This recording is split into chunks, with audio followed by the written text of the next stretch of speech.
சொக்கனுக்கு பக்கத்திலே சோடி என்று வந்தவளே நூல் புடவையில் ஒளிஞ்சுக்கிட்டு நினைச்ச தாளம் போடணுமே.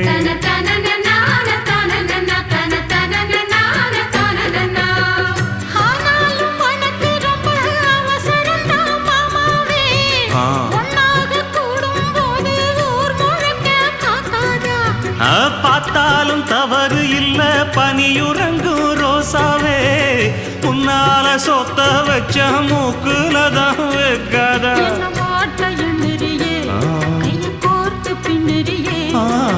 பாட்ட பாடி பல விதமாக சேட்ட பண்ணுறியே.